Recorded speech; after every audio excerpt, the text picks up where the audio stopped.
अस्सलाम वालेकुम स्टूडेंट, मेरा नाम डॉक्टर हफ्सा इकबाल है। मैं आप लोगों की जो फर्स्ट ईयर की बायो का पहला चैप्टर है उसके जो हैं हम लोग स्टार्ट करेंगे। सबसे पहले जो हमारे पास बायो में आता है कि बेसिकली बायोलॉजी है क्या। बायो जो है हमारे पास साइंस है। अब साइंस को हम कैसे डिफाइन करते हैं? साइंस की हम दो चीज़ें लेते हैं, एक होती है लिविंग और नॉन लिविंग। नॉन लिविंग में आपके पास फिजिक्स और केमिस्ट्री और आप उन चीज़ों को जो है वो डिफाइन करते हैं। जो आपका लिविंग पोर्शन ऑफ साइंस है वो अंडर आता है बायोलॉजी की। अब बायोलॉजी में हमने लिविंग ऑर्गेनिज्म, तो लिविंग ऑर्गेनिज्म को नॉन लिविंग से कैसे डिस्टिंग्विश करेंगे? Through life. तो लाइफ क्या है? अब लाइफ की अगर हम डिबेट में जाएं तो बहुत आगे क्वेश्चन बनता है, लेकिन फॉर बायोलॉजिस्ट जो लाइफ है is a set of characteristics that distinguish them from non livings. अब नॉन लिविंग्स में जो हमारे पास डेड ऑर्गेनिजम्स हैं वो भी इंक्लूडेड हैं। लिविंग और नॉन लिविंग को डिस्टिंग्विश करना है, दैट इज़ लाइफ, और नॉन लिविंग में हमारे पास डेड ऑर्गेनिजम्स भी हैं। अब उसके बाद हमारे पास आता है कि लिविंग ऑर्गेनिज्म क्या है। हम कहते हैं लिविंग ऑर्गेनिजम्स, पर वो हैं क्या? लिविंग ऑर्गेनिजम्स हमारे पास पूरे ये कंप्राइज करता है। लिविंग ऑर्गेनिज्म हमारे पास हाईली ऑर्गेनाइज्ड कॉम्प्लेक्स एंटिटीज़ हैं, वन और मोर सेल्स हैं। उसके अलावा हमारे पास जो है वो एनर्जी ले सकते हैं, उसे यूज़ कर सकते हैं, और उसके अलावा हमारे पास उनके पास जेनेटिक इन्फॉर्मेशन होती है। किस चीज़ की इन्फॉर्मेशन? उन करेक्टरिस्टिक्स की जो लाइफ को कंप्राइज करती है। उसके अलावा हमारे पास वो साइज़ में ग्रो करते हैं। जस्ट सी फॉर योरसेल्फ कि आपकी जो अपनी बॉडी है वो क्या क्या कर सकती है। हम केमिकल रिएक्शंस को कैरी आउट कर सकते हैं, हम एनर्जी एक्वायर कर सकते हैं, यूज़ कर सकते हैं, हमारे पास डीएनए है, आरएनए है, हम ग्रो कर सकते हैं, हमारे अंदर हीमोस्टैसिस होती है जो कि हमारे पास इंटरनल जो हमारा एनवायरनमेंट है हम उसे कांस्टेंट रखते हैं। उसके अलावा हमारे पास रिप्रोडक्शन है, हम अपने से जो हमारी जो आगे स्पीशी है वो कंटिन्यू होती है। और उसके अलावा हमारे पास जो हम एबिलिटी है कि जो हमारे एक्सटर्नल एनवायरनमेंट में जो चेंज होता है हम उसको रिस्पॉन्ड कैसे करते हैं। जैसे आजकल कोविड है तो कोविड में ह्यूमंस कैसे कॉप कर रहे हैं, ये भी हमारा एक जो है वो लिविंग ऑर्गेनिज्म की करेक्टरिस्टिक्स है। बाकी स्पीशीज़ कैसे उसे कर रही हैं वो भी उनकी करेक्टरिस्टिक्स है। अब नेक्स्ट हमारे पास आती हैं ब्रांचेज ऑफ बायोलॉजी। अब ब्रांचेज में आप देखें तो बेसिक मेन चीज़ें हैं। अब बायो की क्या है? अगर आप लिविंग ऑर्गेनिज्म को पकड़ें और उसकी आगे हर एक्सपेक्ट को अलग अलग स्टडी करना शुरू कर दें तो वो उसकी ब्रांचेस हैं। फॉर एग्जांपल इकोलॉजी हमारे पास क्या है? जो हमारा इकोसिस्टम है, पूरा एक इकोसिस्टम जिस चीज़ से कंप्राइज करता है उसकी स्टडी। एम्ब्रियोलॉजी जो आपकी एम्ब्रियो की स्टेज से लेके आप एक जो एक न्यू बॉर्न चाइल्ड होता है उसकी जो पूरी स्टडी है वो हमारी एम्ब्रियोलॉजी है। फिजियोलॉजी जो आपके इंटरनल जो आपके सिस्टम्स हैं उनकी स्टडी। मॉर्फोलॉजी आपकी शेप है, आपकी एक्सटर्नल बॉडी शेप और इंटरनल बॉडी शेप। जो एक्सटर्नल बॉडी शेप है वो आपकी एक्सटर्नल मॉर्फोलॉजी है, जो इंटरनल बॉडी शेप है उसे हम एनाटमी कहते हैं। फिर हिस्टोलॉजी आपकी स्टडी ऑफ टिश्यूज़, जो आपकी ऑर्गन्स हैं, जो आपके इंटरनल स्ट्रक्चर्स हैं, शेप्स हैं, वो किन टिश्यूज़ से बनी हैं, वो आगे हमारी हिस्टोलॉजी।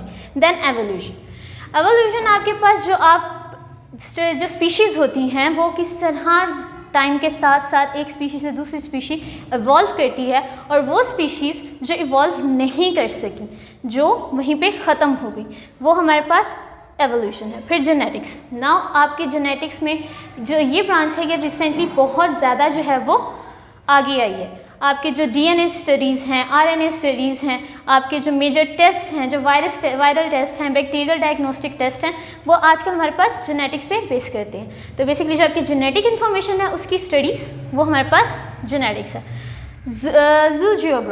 जियोग्राफी मतलब कि कौन से एरिया में कौन से एनिमल्स आपके पाए जाते हैं, कौन सी स्पीशीज़ पाई जाती हैं। ठीक है, आपकी रीजन टू रीजन वेरी करता है कि कौन से रीजन में आपको कौन सी स्पीशी मिलेगी, कौन सी ट्रीज़ मिलेंगे, कौन से बैक्टीरिया मिलेंगे, कौन से वायरसेस, कौन से एनिमल्स, ये सब आपकी जियोग्राफी पे है। देन पैलेंटोलॉजी, ये आपकी स्टडी ऑफ फॉसिल्स हैं।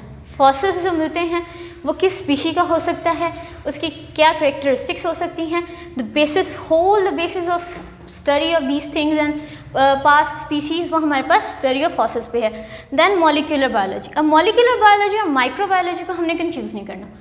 Molecular biology study of molecules those molecules जो आपकी बॉडी को कंप्राइज करते हैं, जो एक लिविंग ऑर्गेनिज्म की बॉडी को कंप्राइज करते हैं। Microbiology study of bacteria, micro organisms, जो ऐसी स्पीशीज़ जो आप देख नहीं सकते, जिनके लिए आपको माइक्रोस्कोप यूज़ करना पड़ता है, दीज आर द माइक्रोबायोलॉजी।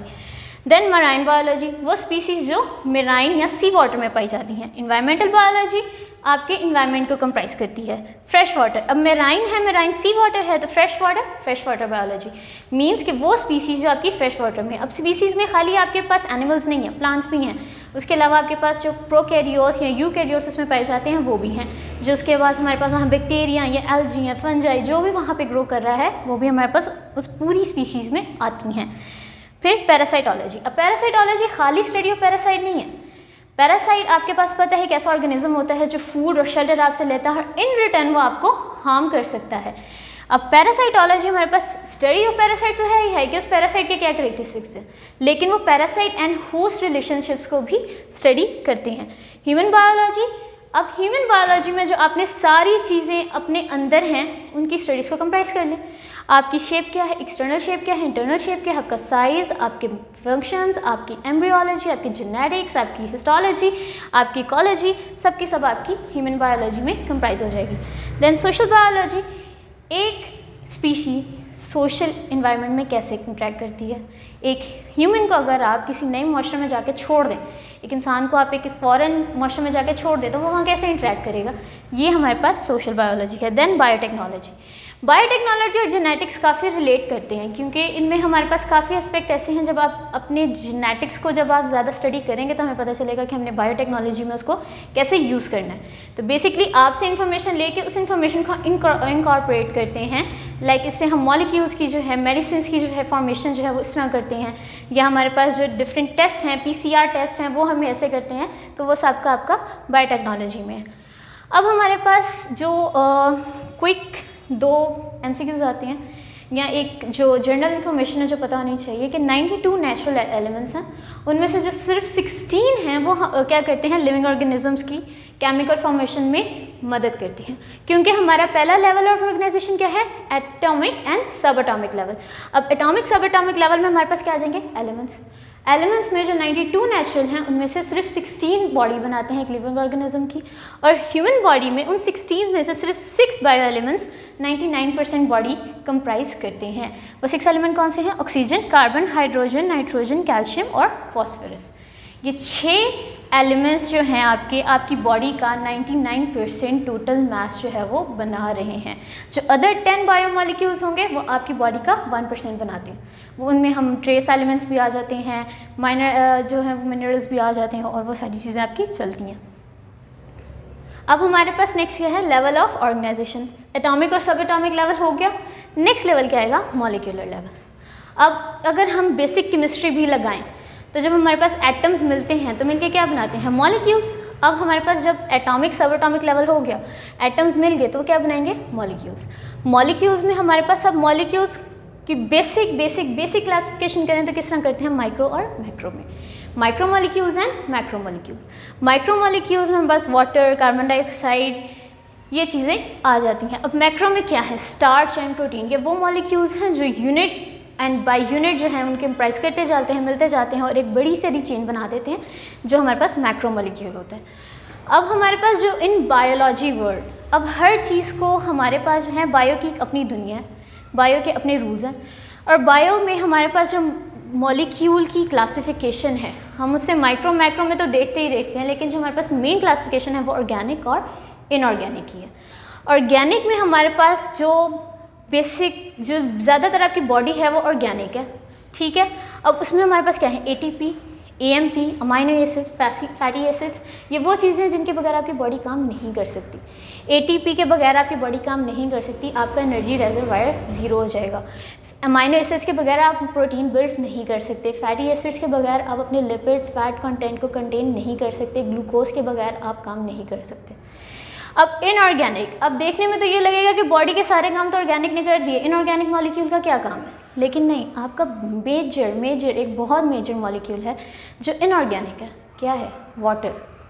आपकी बॉडी 70% 75% वाटर है, और वाटर को आप ऑर्गेनिक नहीं है, वाटर हमारा इनऑर्गेनिक है, ठीक है। अब उसके बाद हमारे पास नेक्स्ट आता है organelles and cell level. Organelles क्या है, organelles are the bounded structure within the cell जो डिफरेंट काम करते हैं, ठीक है। अब ऑर्गेनेलीज में पास Golgi apparatus, mitochondria, ribosome, nucleus, ये सब आपकी ऑर्गेनेलीज हैं। ऑर्गेनेलीज कंप्राइज करेंगी तो क्या बनेगा आपका सेल। अब सेल आपका बेसिक यूनिट ऑफ लाइफ है, ठीक है। आप देखें कि आप मॉलिक्यूल लेवल तक ऑर्गेनिज्म सर्वाइव नहीं कर सकता। मॉलिक्यूल लेवल तक ATP, AMP, amino acid, fatty acids ये आपके लिविंग ऑर्गेनिजम्स नहीं हैं। आपका लिविंग ऑर्गेनिज्म शुरू होता है सेल से। Cell is the basic unit of life, ठीक है। अब आपके पास विद इन द सेल जो आपकी डिस्ट्रीब्यूशन ऑफ ऑर्गेनेली है वो डिसाइड करती है कि उसमें लेवल ऑफ लेबर क्या है, ठीक है, डिवीजन ऑफ लेबर क्या है, वो सेल कहाँ जाके काम करेगा।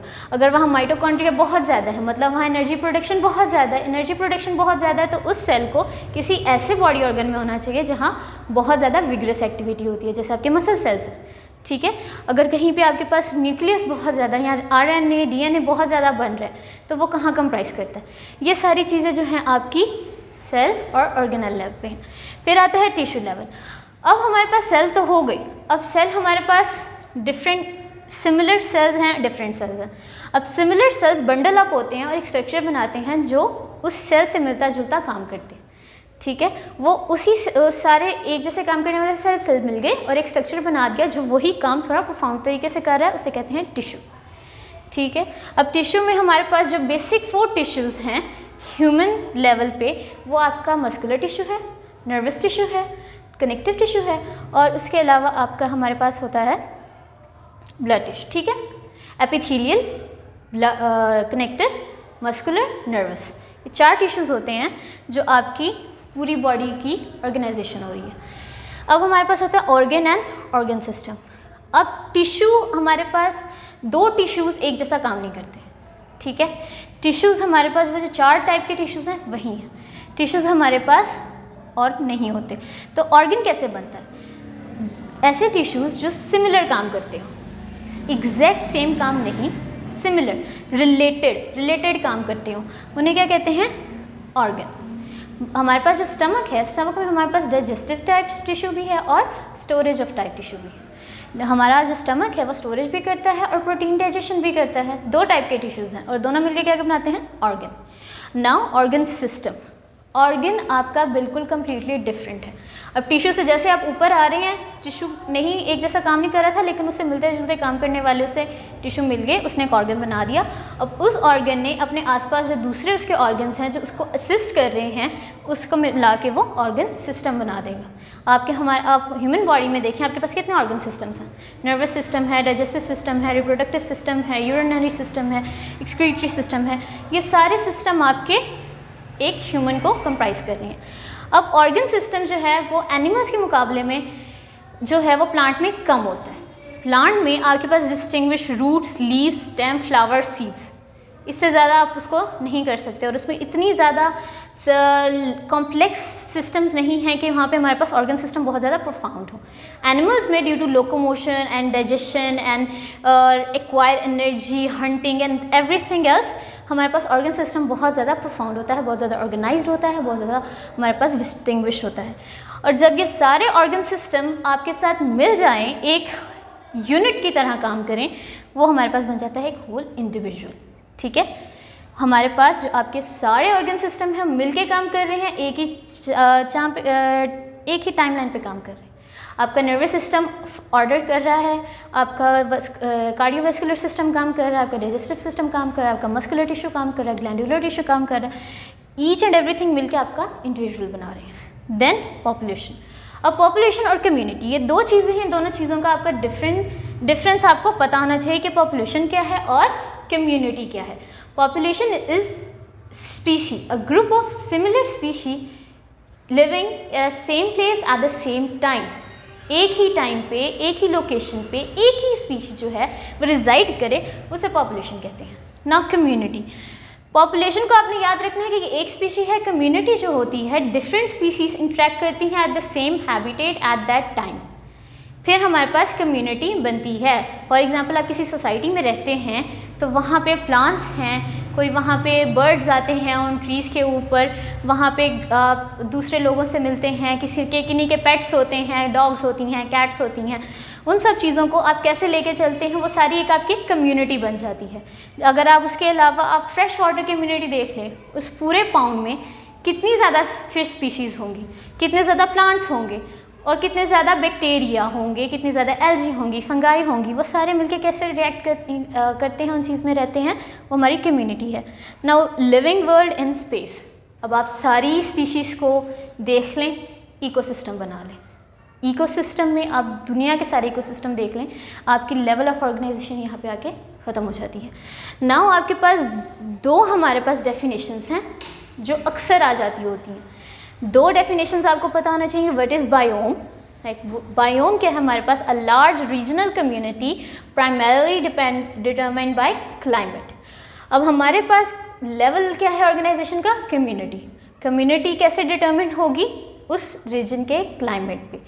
एक रीजन का क्या क्लाइमेट है? रेन फॉरेस्ट है, फ्रीजिंग एनवायरनमेंट है, पोलर रीजन है, डेजर्ट है, क्या चीज़ें हैं वो आपका डिटरमिन करेगा, क्लाइमेट डिटरमिन करेगा कि वहाँ कैसी कम्युनिटी पाई जाएगी। आपके डेजर्ट में कैसी कम्युनिटी होगी? कैक्टाई होंगे, पानी नहीं है, वहाँ वैसे ही एनिमल रिजाइड करेंगे जो मिनिमल वाटर पे सर्वाइव कर सकें। पोलर रीजन्स हैं तो वहाँ ऐसे एनिमल्स और प्लांट सर्वाइव करेंगे जो एक्सट्रीम कोल्ड वेदर को सर्वाइव कर सकें। रेन फॉरेस्ट है तो वहाँ ऐसे एनिमल्स और प्लांट्स होंगे जो इतनी ज़्यादा एक्सेसिव बारिश को सह सके, इसलिए ये आपका एक पार्टिकुलर बायोम बनाता है। Next is phyletic lineage. Now what is phyletic lineage? Phyletic lineage एक अनब्रोकन सीरीज़ है, एक चेन है अनब्रोकन स्पीसीज़ की जो इंसेस्टर टू डिसेंडेंट फॉर्म में जाती है। इस तरह के जो आपकी अगली स्पीसी है वो किससे इवॉल्व हुई होगी? जो उससे पहले है, and then goes on and on and on. इसका आप इस तरह देख लें जैसे आपका एक फैमिली ट्री होता है, ठीक है? ट्री की जो रूट्स हैं वो आपके एंसेस्टर्स हैं, उससे ऊपर आते जाएंगे तो आपके पेरेंट्स आएंगे, ब्रांचेस आप लोग हैं, आपकी सिबलिंग्स हैं, एंड देन जो लीव्स होंगे वो आपके आगे ऑफस्प्रिंग्स होंगे। इसी तरह फाइलेटिक लीनेज है। जैसे इसमें है क्या? इसमें एक एवोल्यूशन का फैक्टर है कि एक स्पीसी से दूसरी स्पीसी इन्वॉल्व होती रही और चलते गए और ये आपकी फाइलेटिक लीनेज है।